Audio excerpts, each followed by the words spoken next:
And y'all, I love Quaker Oats. Like this, like clearly this isn't an ad. I'm not repping them, but I love their oatmeal. I eat it all the time and I have some in my cabinet right now. And y'all, I'm not kidding. Like I have a thing of oatmeal. I have the packs. Like I like the little packs. And then I also have some grits too. Like their oatmeal's bussin'.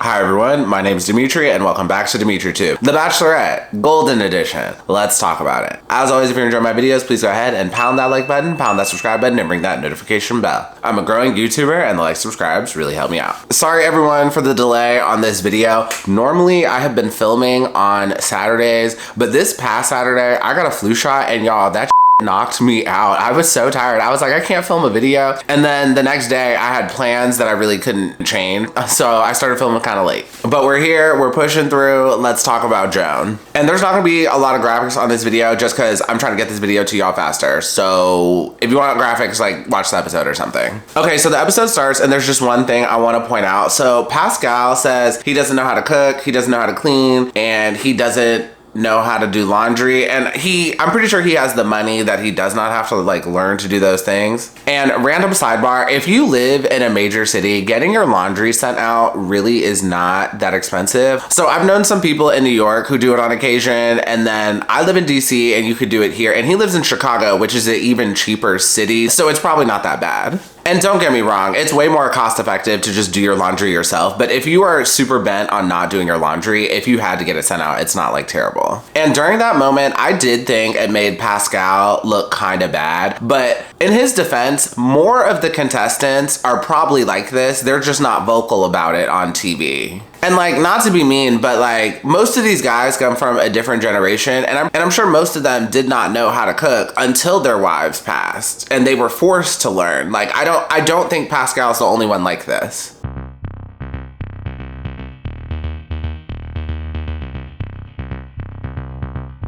And yep, it's that time, outfit of the episode. For this week's outfit of the episode, I'm giving it to Joan during her one-on-one date with Pascal. Joan is wearing this white floral dress. It's long sleeve, it has a high shoulders. There's like a belt in the middle that blends in. This dress is just so cute. And when she pulled up in the Porsche and then hopped out in this, I loved it. I was feeling the entire fantasy. And not only that, she pairs it with a necklace, and the dress looks really good with her blonde hair. And for a while on this show, between this season and like the last season of Bachelorette, the daytime looks have been kind of okay, but this outfit is like a stunner. Like I'm gagged. Like during the daytime dates, like the leads will often like kind of play it safe or almost like borderline play it boring, but this is just like such a fun outfit. So for that, I gave it out for the episode. Also, one more thing, the gown that Joan wears during the cocktail party at the end of the episode was super close to getting out for the episode. Amazing dress, but we just hadn't seen an amazing daytime look in a while, so I just had to pick this one over the gown during the cocktail party. For the date, Joan and Pascal take the red Porsche to the airport, and then they take a private jet to Vegas. And while they're in Vegas, they try on outfits and they get a private performance from Wayne Newton, who's apparently a Las Vegas Strip legend. They dance, and then they also take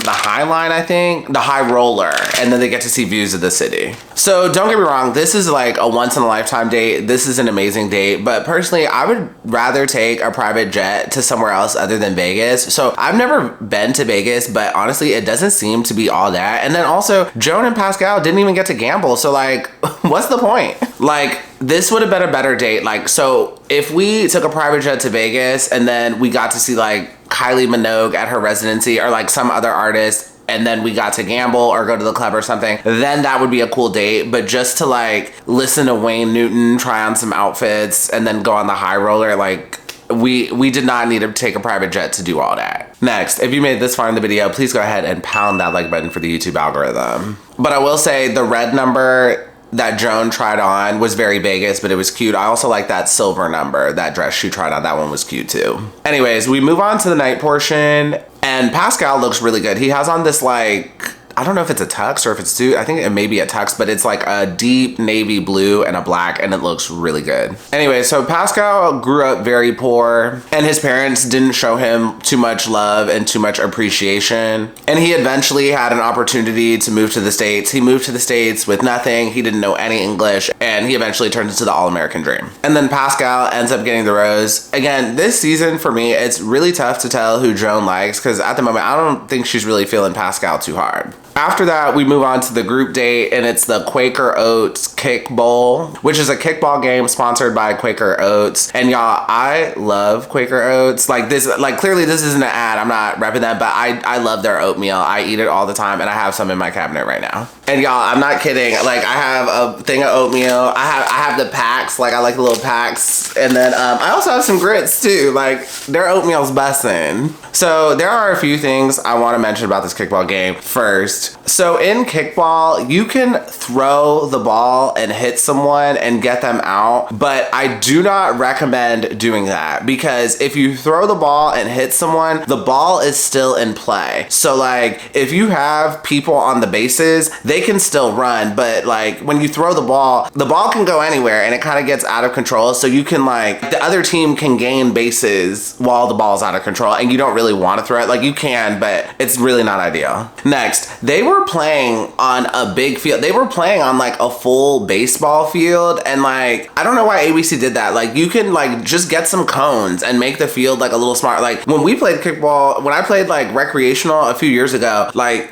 the field we used was not nearly that big, because y'all, if you've been to an actual baseball field, it's huge. And like, it's kind of messed up for ABC to make them do that much running. Next, just like baseball, kickball is the same thing. The toughest part is getting to first base. That's the toughest part. And I don't know if y'all saw this, but like, a lot of contestants were struggling just to make it to first base. And it was even harder because the field is so big. Next, Charles L., as y'all know, I think he's so adorable, but like, he didn't know how to play the game. He didn't know the rules, yada, yada, yada. But like, the game's not that complicated. Like, if they force them to play basketball or football or something more complicated, like, okay, but he's playing kickball. Like, it's not that complicated. So the blue team ends up winning, and Mark was on the red team, so he was on the losing team, and Mark was pretty upset. But during the game, Mark was like giving out hugs to people on the opposing team, and I'm like, bruh, maybe if you were talking about strategy with your team instead of giving out hugs, you would have actually won the game. And y'all, I am very much convinced that production wants Mark to be the next lead. Like, I'm pretty sure production was in Mark's ears telling him to give hugs to people on the opposing team so he like looks good or something.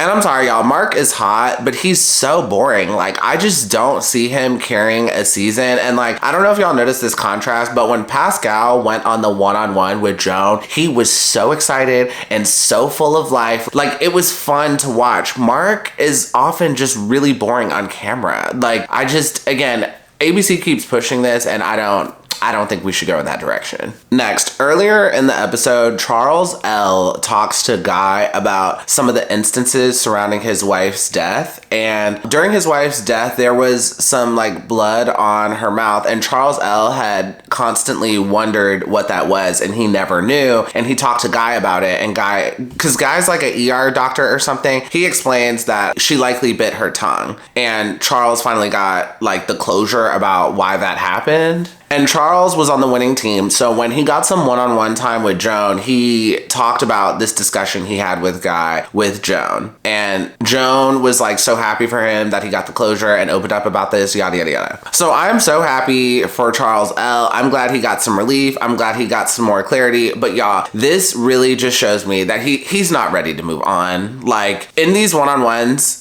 I do feel like he should be using this time to learn more about Joan, but he's using it to get more clarity on his wife, which again, I don't think that's necessarily a bad thing, but to me, it just really shows that he's not ready to move on. Next, for the winning team, they were doing some of these one-on-ones, and ABC put a couch with some like plants on a track field, and it just looked so weird. Like, it looked so weird and out of place. And then like, for one of the one-on-ones, they went to the bleachers, and like, that just made way more sense. And lastly, so Gil ends up getting the group date rose, and I thought this was well deserved. So y'all may have not caught this, but during the game, Gil played really well. Like, honestly, he probably could have gotten MVP from the footage I saw. Like, we didn't see the whole game, but like, he was holding it down. And his conversation with Joan was whatever. He talked about like being an educator and loving teaching students, yada, yada, yada. That wasn't that deep, but I think he got it more so for playing so well during the game. And quick sidebar about Gil, the internet is like trying to cancel him because apparently like he was a bad dater. So I don't know the details, and I'm not looking this up because I just do not care enough. But apparently like, I think he was mean on dates or something. So like the internet is trying to cancel him or something. I don't know. If somebody knows the details, put it in the comments. After that, we get a one-on-one with Jonathon, and y'all, Jonathon is so lame. Earlier in the episode, the guys are all in the mansion and they're announcing who gets the group dates, who got the one-on-one. And Jonathon finds out he got the one-on-one, and he cries and says he'd rather be on the group date because he doesn't want the full focus on him. That just sounded so clownish to me. Like, sir, do you not know why you're here? And also, it slightly sounded not here for the right reasons. But also, Jonathon seems a little spacey to me. So I'm still kind of struggling to figure it out. But honestly, I think he's just lame and like a little spacey. Anyways, so Jonathon and Joan end up going on the date, and they ride ponies, and they go to some like open field or something, and the backdrop was just so pretty and so glamorous. This is probably one of the best locations I've seen to go horseback riding on this show. Like, it was super glam. And I'm also curious, did production save money by not traveling? Like, I'm curious if the contestants are gonna travel at some point or if they're just gonna stay in LA. But it seems to me like they're getting really cool dates because they're not traveling. And sidebar, Jonathon's jeans were really cute, but his shirt was so ugly. That is like one of the ugliest shirts I've seen on the show. On the date, Jonathon talks about his Native American heritage, and he also talks about his divorce. Apparently, he just woke up one morning and out of the blue, his wife tells him that she's unhappy and she wants a divorce. And if y'all didn't know, whenever you go on a one-on-one, you have to like pack up all your stuff just in case you don't get the rose. And Jonathon packs up all his stuff, and he says packing the suitcase reminds him of the divorce and not being enough. And like, I'm sorry, y'all, we are reaching. That is a reach. Sir, do you not pack your suitcase to go visit family or to travel at all? Like, anytime you have to pull up a suitcase, you think about your divorce? Like,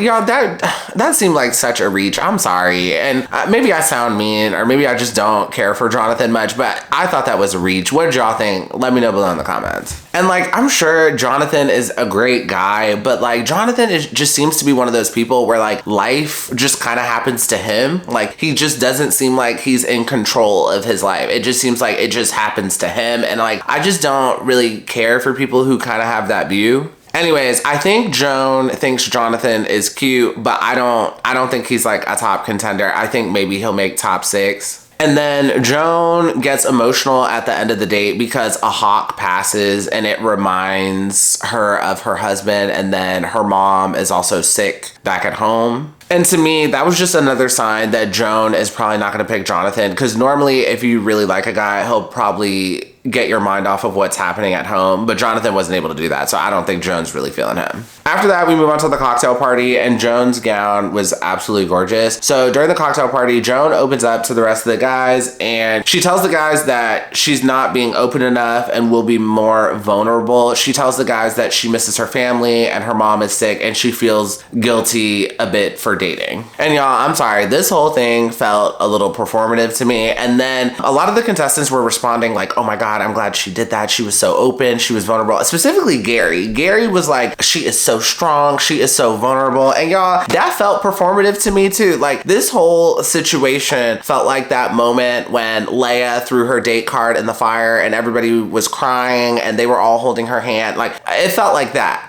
Like, this whole moment felt so performative. And then during the cocktail party, Gary from the first season of the Golden Bachelorette arrives to talk to Joan. And I'm like, what is he here for? Like, didn't he get divorced like 3 months after his wedding? Like, sir, what advice do you have to give? And they have a conversation, and y'all, it's nothing to write home about. Gary just tells her it's okay to feel guilty and it's okay to be vulnerable, be yourself, yada, yada, yada. Like, honestly, you didn't miss much. And then the last thing I want to mention before the rose ceremony. So Kim writes a song for Joan and he tries to get all of the other contestants in on it and all sing it together for Joan. And most of the guys don't want to do it. So I will say, if the guys all went in on it, it would have been really cool. But I understand why they didn't. But also for me, like, you really don't have anything to do all day. So I would have been down to do it because you just don't really have much to do all day anyway. And also the song sounded pretty good. Like, it was old school, but it sounded good. And Kim's lyrics were pretty well written.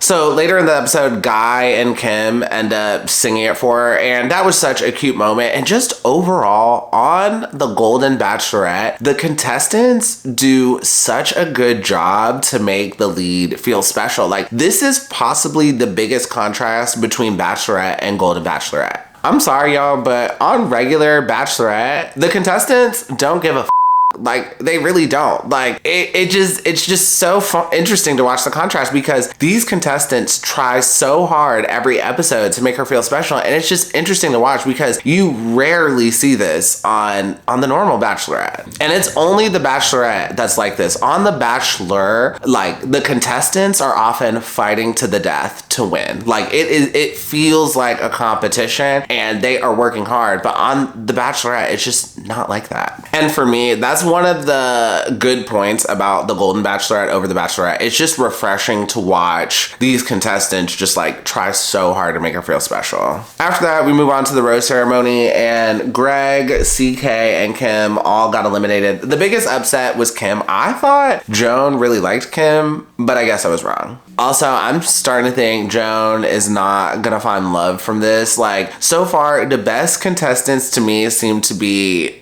Kim and Keith, and she just eliminated Kim, and Keith got like the last rose in the rose ceremony. So I'm starting to think it's not gonna happen for Joan, but we'll just have to wait and see. And last thing to wrap up the video, y'all, I was gonna try to do a prediction for who I think is gonna make top 4 or top, but y'all, I have no idea who's gonna win, but I do think Mark is gonna be the next Bachelor, or the next Golden Bachelor, and he'll maybe make top 6. That's like the only prediction I got. And that is the end of the episode and then this review. If you enjoyed this review, please go ahead and pound that like button, pound that subscribe button, and ring that notification bell, and I will see you all next time.